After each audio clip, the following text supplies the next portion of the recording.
तो हेलो दोस्तों, कैसे हो आप लोग। आई होप कि आप लोग स्वस्थ होंगे और मस्त होंगे और अच्छे से तैयारी कर रहे होंगे। आज की क्लास में आप लोग को सिखाने वाला हूँ क्लास 12 एनसीईआरटी मैथ एक्सरसाइज 3.3 के जो क्वेश्चन नंबर आपका पहला है। पहला सॉल्व कराने से पहले आप लोग को इंट्रोडक्शन इसका बताऊंगा, जो बहुत ही इम्पॉर्टेंट बातें हैं उसको सिखाऊंगा। उसके बाद हम क्वेश्चन को सॉल्व करेंगे। तो आइए क्लास को शुरू करते हैं और लाजवाब तरीके से कमज़ोर विद्यार्थी के सीधा दिमाग में बैठाते हैं। ऐसे सवाल जब एग्ज़ाम में आते हैं तो बहुत ही सिंपल तरीके से आप लोग इस वीडियो को देखने के बाद आसानी से सॉल्व कर पाते हैं। तो चलिए शुरू करते हैं और लाजवाब तरीके से सिखाते हैं। सबसे पहले आप लोग को इसके बारे में बताएंगे। सवाल सॉल्व करने से पहले इसके परिचय कराएंगे कि क्या क्या क्वेश्चन आएगा, किससे संबंधित होगा। तो आइए शुरू करते हैं। सबसे पहले आपको बताते हैं कि इसमें आपको क्या मिलेगा। आव्यूह का परिवर्त, सर ये क्या होता है? तो इसको अंग्रेजी में कहते हैं ट्रांसपोज ऑफ ए मैट्रिक। ठीक है, आप लोग बहुत ही आसान तरीके से इसको समझ पाएंगे एक झटके में, डाउट नहीं रहेगा। रटना नहीं है, जो कॉन्सेप्ट है उसको केवल बताऊंगा बहुत ही आसान शब्दों में। चलिए, आव्यूह का परिवर्त क्या होता है सर? तो आपको एक आव्यूह ऐसे देगा और कहेगा परिवर्त ज्ञात कीजिए। तो उसमें क्या करना होगा, आपको पंक्ति को स्तंभ में बदल देना है। पंक्ति को किस में बदल देना है? स्तंभ में। अगर आपको स्तंभ में दिया हो तब आप लोग क्या करेंगे? तो पंक्ति में बदलेंगे। यही कॉन्सेप्ट आपके दिमाग में होना चाहिए जब कहेगा कि आव्यूह का परिवर्त ज्ञात कीजिए। और हम इसको किससे दर्शाते हैं? तो ए डैश से। अब तुम्हारा अगर आव्यूह बी है तो बी डैश से दर्शा सकते हो, कोई समस्या नहीं होना चाहिए। तो ये आपका जो था चुटकियों में सीधा दिमाग में कमज़ोर से कमज़ोर विद्यार्थी की ये बातें बैठ गई हुई कि पंक्ति दिया है तो स्तंभ में नीचे बदल दीजिए, परिवर्त कर दीजिए। और अगर हमें स्तंभ दिया है तो हम लोग क्या करेंगे? पंक्ति में बदल देंगे। बस यही कॉन्सेप्ट है। ठीक है, अगर आपको पंक्ति दिया है, ये देखिए पंक्ति है, स्तंभ में बदल दिया, 1 2 ये पंक्ति में है, इधर आए तो किस में हो गया? स्तंभ में हो गया, कॉलम में हो गया। ऊपर रो है, नीचे आ गया तो आपका क्या हो गया? जब परिवर्त आपने किया तो क्या हो गया?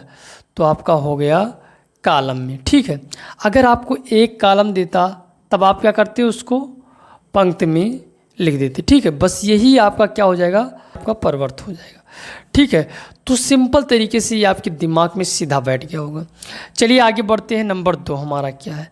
आव्यूहों के परिवर्त के गुणधर्म। इसके गुणधर्म क्या होते हैं, जिससे आपको भी आएगा, आगे सवाल मिलेगा। सिद्ध कीजिए। ए का परिवर्त ज्ञात कीजिए, फिर ए डैश का परिवर्त ज्ञात कीजिए। तो क्या होगा? 1 के बराबर होगा। ये भी सिद्ध करने को आएगा। ये चीज़ आपको दिमाग में रखना है कि ऐसा होता है। ठीक है, तो पहले आपको हम परिचय इसलिए करा दे रहे हैं। अब ए आव्यूह आपका कोई है और उसको के से गुणा करा देते हो, और फिर जब परिवर्त कराते हो तो किसके बराबर हो सकता है? के और ए के परिवर्त के बराबर हो जाएगा। ए के परिवर्त से के का गुणा करेंगे तो हम इसके बराबर ये हमारा हो जाएगा। ये आपको दिमाग में रखना। तो पहला ये हो गया, दूसरा ये हो गया। सर जहाँ कि आपका क्या है? एक अचर है, कोई अचर है। ठीक है, तो ये दिमाग में रखना है। तीसरा आपका क्या हो जाएगा? ए प्लस वी का हम क्या करेंगे? परिवर्त करेंगे। तो ए परिवर्त यानी ए डैश प्लस वी डैश, ये हमें इसके बराबर हो जाएगा। ठीक है, तो अब आज से यही समझना है आपको। ए डैश परिवर्त नहीं बोलेंगे, ए का परिवर्त नहीं बोलेंगे, ए डैश और वी डैश बोलेंगे, ताकि आसानी से समझ जाओ। अब देखिए, ए माइनस वी डैश बराबर हमारा क्या सिद्ध करने को आएगा? तो आएगा ए डैश माइनस वी डैश। तो आपका आसानी से हो जाएगा। ये बात आप दिमाग में रखना। अभी आपको सिद्ध करके भी दिखाएंगे। यहाँ आपको केवल सीख लेना है कि हाँ ये भी होता है। ठीक है, चलिए अब चौथा आपका क्या है? ए इंटू वी फिर डैश है, तो वी डैश और ए डैश। ये सब कितने 5 नंबर के सवाल में आते हैं, 5 नंबर में आ जाते हैं। ये आपको दिमाग में रखना है। ठीक है, तो बहुत ही इंपॉर्टेंट है, आपको ये दिमाग में सब रखना है, आएगा सिद्ध करने को। अभी आगे हम आप लोग को करके भी दिखाएंगे। यहाँ आपको केवल इतनी बातें समझ लेना है। ठीक है, बस और कुछ नहीं। ये आपका हो गया आसानी से। अब सममित आव्यूह और आपका हो जाता है विषम सममिताव्यूह। सर इसमें क्या होता है, सिंपल है, ए डैश बराबर होता है ए। जब ए परवर्त आपका ए के बराबर हो जाए तो ऐसी स्थिति में सममित आव्यूह कहते हैं। सर कैसे, जरा ध्यान दो। इस पंक्ति को हम उठाते हैं और किस में कन्वर्ट कर देते हैं, इस पंक्ति को उठाया कॉलम में कन्वर्ट कर दिया, इस पंक्ति को उठाया कॉलम में परिवर्तित कर दिया, और इसको हो गया, इसको उठाया कॉलम में कर दिया। फिर मैंने देखा तो हमारा ए के बराबर हो गया, ए डैश हमारा ए के बराबर हो गया, ये हमारा ए था और ये हमारा ए डैश हो गया, तो सेम बराबर हुआ कि नहीं होगा।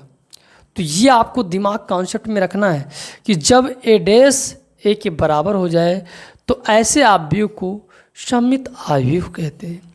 ठीक है, बातें आपके दिमाग में बैठी होगी। ऑब्जेक्टिव में ये पूछ लेता है तब आपको बताना है, सममित आव्यूह देगा और ये कह देगा, तब आपको बताना है कि ए आई इंटू जे, तो यहाँ क्या हो जाता है ए जे इंटू आई। ठीक है, ये बात आपको दिमाग में रखना है, रखना है। चलिए विषम सममित आव्यूह क्या होता है, तो यहाँ केवल इतना परिवर्तन हो जाता है कि माइनस ए माइनस के बराबर क्या हो जाता है, ए डैश हो जाता है बस। तो यहाँ से आपने क्या लिया, कोई चीज़ मान सकते हो, बी लिया आपने, अब ये आपको बी आव्यूह दे रखा है, अब बी डैश निकाला, ये आपका हो गया। अब उसके बाद आपने क्या किया, बी जो डैश है उसमें क्या कर दिया, माइनस कॉमन कर लिया, क्या कर दिया, माइनस कॉमन कर लिया, और जब माइनस कॉमन कर लिया तो आपका क्या आ गया, आपका बराबर आ गया इसके। बोलो यस सर, नो सर। अब तुम चाहो इधर माइनस लगाओ चाहे इधर लगाओ, कोई फ़र्क नहीं पड़ेगा, आसानी से आपका बराबर हो जाएगा।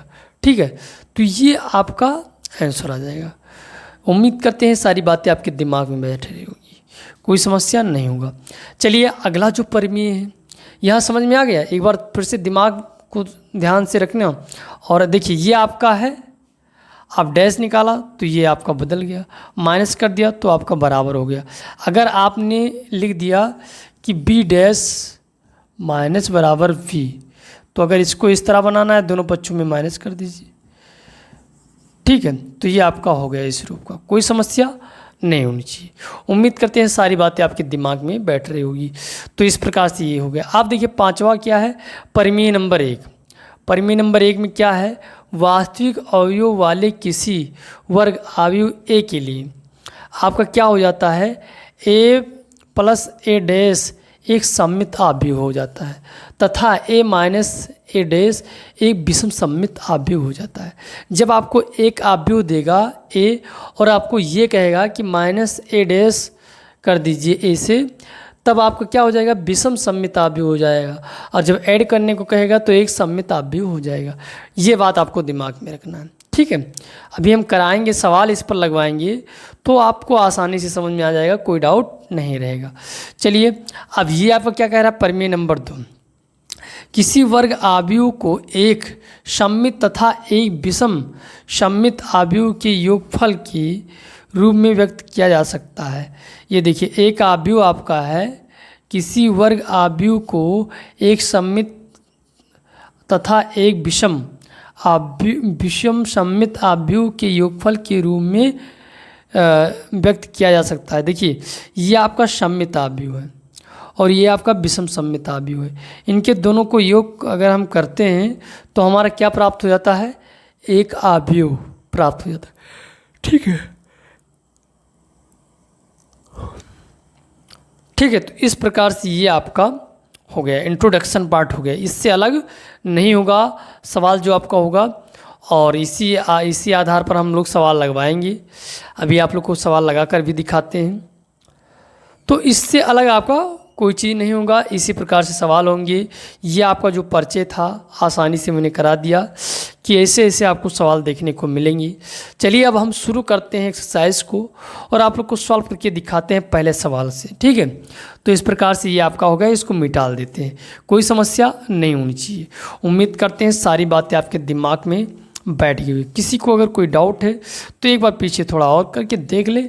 आज के बाद आपको डाउट नहीं होना चाहिए, और जितना सवाल लगवाएंगी वो सब दिमाग में बैठ जाएगा आपके, कोई डाउट नहीं रहेगा।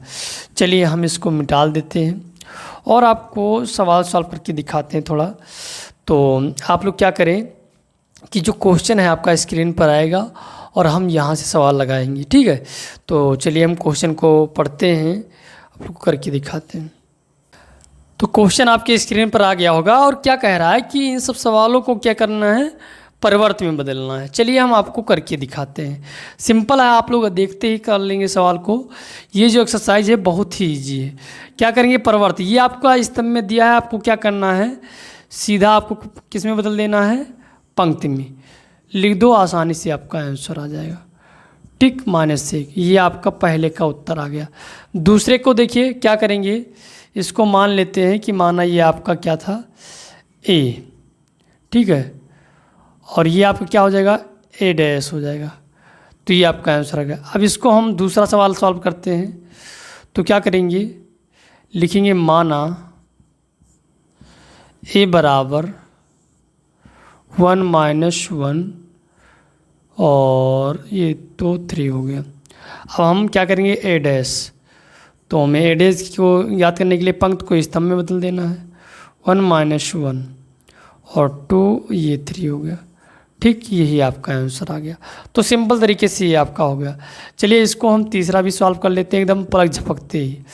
तो यहाँ आप पंक्ति उठाओ, स्तंभ में बदल दो, ठीक है। इसको मान लो A', ये आपका A हो गया और ये आपका A' हो जाएगा। कोई समस्या नहीं होनी चाहिए, बस इतना काम करना है।